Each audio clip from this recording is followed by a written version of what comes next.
మన భారతదేశంలో ప్రజాస్వామ్యం పైన అలాగే న్యాయ వ్యవస్థ పైన పూర్తి నమ్మకం ప్రతి ఒక్కరికి ఉందండి. ఇది ఎవరైనా సామాన్యుడికి అన్యాయం జరిగిందంటే మనకు పోలీస్ వ్యవస్థ ఉంది, అలాగే న్యాయ వ్యవస్థ ఉంది. న్యాయ వ్యవస్థలో నాకు న్యాయం జరుగుతుందన్న ఒక నమ్మకం ఉంటుంది. కానీ చాలా విచిత్రంగా రీసెంట్గా మనం చూస్తుంటే న్యాయమూర్తి పైన చాలా కంప్లైంట్స్ వస్తున్నాయండి. ఒక న్యాయమూర్తి ఇంట్లో డబ్బులు కట్టలు దొరికినాయి. గాలి జనార్దన్ రెడ్డి గారి బెయిల్ విషయంలో కూడా ఒక న్యాయమూర్తి గారు జైలుకి వెళ్ళటం జరిగింది. ఇవన్నీ చూస్తున్నప్పుడు సామాన్య ప్రజలకి కొద్దిగా ఇబ్బందిగా ఫీల్ అవుతున్నారండి. ఇదేంటి న్యాయ వ్యవస్థలో న్యాయమూర్తులు ఎవరున్నారేంటని.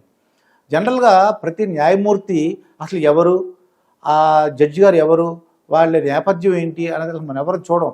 ఎప్పుడో ఈ పలానా హైకోర్టు న్యాయమూర్తి గారు, చీఫ్ జస్టిస్ అది న్యాయమూర్తి గారు వీళ్ళు తిరుపతి వచ్చారు, వెంకటేశ్వర స్వామి దర్శనం చేసుకున్నారని ఒక పేపర్లో చూడడం తప్ప మిగతా వాళ్ళ నేపథ్యం కానీ ఏమి మనకు తెలియదండి. కానీ 2019, 2024లో అంటే జగన్మోహన్ రెడ్డి గారు చీఫ్ మినిస్టర్గా ఉండగా చాలామంది న్యాయమూర్తులపై వాళ్ళు కులపరమైనటువంటి అంటే వాళ్ళకి అభియోగాలు ఎదుర్కొన్నారు న్యాయమూర్తులు. అంటే ఏం చెప్పారంటే ఆ న్యాయమూర్తులు క్యాస్ట్ ఫీలింగ్ ఉందని చెప్పేసి అంటే ఆ న్యాయమూర్తులు కూడా సిబిఐ విచారణ జరిపించమని, అలాగే ఎవరైతే ట్రోల్ చేశారో కొంతమంది జైలుకు కూడా వెళ్ళడం జరిగింది.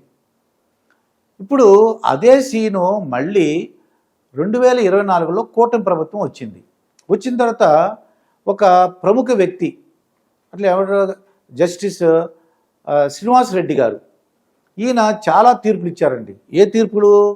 జగన్మోహన్ రెడ్డి గారు టూర్ పైన, అలాగే సింగయ్య కారు ఒక వ్యక్తి ఒక దళితుడు మృతి చెందడంపై, అలాగే పిన్నెల రామకృష్ణారెడ్డి గారి సోదరులు వాళ్ళ యొక్క బెయిల్ పిటిషన్ గురించి, విక్రాంత్ రెడ్డి గారు అంటే వైవి సుబ్బారెడ్డి గారి అబ్బాయి ఈ యొక్క పోర్టు విషయంలో ఏదో ఉంటే ఆయన కూడా వెసులుబాటు కల్పించారు.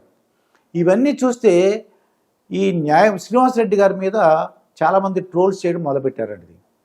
ఆయన చాలా బాధను వ్యక్తం చేశారు, ఇదేంటి అని చెప్పేసి. ఆయన కల్తీ నెయ్యి మీద ఆ యొక్క నిందితులకు బెయిల్ పిటిషన్ ఇస్తూ ఆయనకు వ్యాఖ్య చేశారు.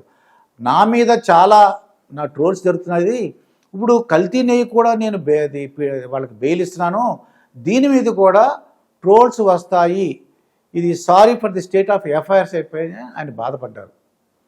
ఇవన్నీ చూస్తుంటే అసలు ఏంటి ఇలాగా శ్రీనివాసరెడ్డి గారు ఎవరు శ్రీనివాసరెడ్డి గారు అని చూస్తే, శ్రీనివాసరెడ్డి గారు హైదరాబాదులో అంటే వాళ్ళ దంపతులు లక్ష్మీరెడ్డి గారు, రామలక్ష్మి గారు దంపతులకి ఈ శ్రీనివాసరెడ్డి గారు జన్మించారండి. ఆయన హై స్కూల్ విద్య, ఇంటర్మీడియట్ విద్యను కూడా హైదరాబాదులో కంప్లీట్ చేశారు. అనంతపురంలో డిగ్రీ కంప్లీట్ చేశారు. శ్రీకృష్ణదేవరాయలు యూనివర్సిటీలో అంటే ఎస్కేడి శ్రీకృష్ణదేవరాయలు యూనివర్సిటీలో లా కంప్లీట్ చేశారండి ఈ శ్రీనివాసరెడ్డి గారు. కంప్లీట్ చేసిన అప్పటి ప్రముఖ లాయరు పద్మాభిరెడ్డి గారి దగ్గర అసిస్టెంట్గా జాయిన్ అయ్యి వివిధ అంటే కేసులపై ఆయన అంటే యాక్టివ్గా ఆయన పార్టిసిపేట్ చేసి ఆ గెలుపు అంటే ఆ వాదించడంలో అంటే న్యాయస్థానాల్లో వివిధ కేసుల్లో ఆయన వాదించడం గెలవడం కూడా జరిగింది.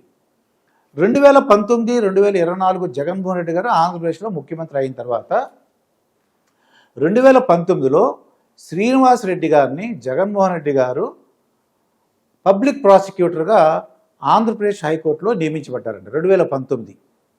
కరెక్ట్గా 3 సంవత్సరాలు అంటే 2022 ఒక పబ్లిక్ ప్రాసిక్యూటరు 3 సంవత్సరాల తర్వాత 2022లో ఆయన అంటే పదోన్నతి సాధించారు. అంటే హైకోర్టు జడ్జిగా ప్రమోట్ అయ్యారండి.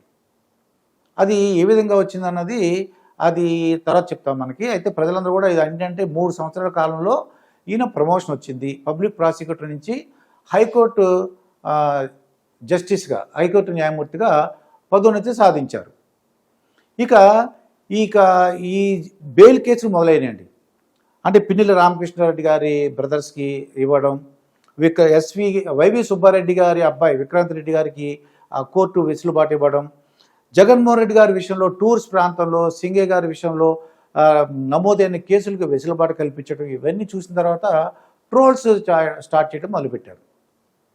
సహజంగా న్యాయమూర్తులపైన న్యాయ వ్యవస్థ పైన అందరూ కూడా ట్రోల్స్ అంటే చాలా భయపడతారు. ఎందుకంటే ఇదివరకు 2019, 2024 స్థానంలో ఆ సమయంలో కొంతమంది జైలు కూడా వెళ్ళారు. న్యాయమూర్తులు ఎవరినైతే విమర్శించారో వాళ్ళందరూ కూడా జైలుకి పంపించడం జరిగింది. అదే సీను ఇప్పుడు రిపీట్ అయ్యింది. అయితే ఈ ట్రోల్ చేయడంలో ఈయన శ్రీనివాస్ రెడ్డి గారు ఏం చేశారంటే ఆయన బాధపడుతూ sorry for the state of FIRs అని చెప్పి ఇక ఆయన ముందు 2 కేసులు ఉన్నాయి. ఏంటవి? తోపుదుర్తి ప్రకాష్ రెడ్డి గారి కేసు, కాకాని గోవర్ధన్ రెడ్డి, వీళ్ళిద్దరూ కూడా వైసీపీ నాయకులు. వీళ్ళ గురించి బెయిల్ పిటిషన్ ఉంది ఈయన బెంచ్ మీద.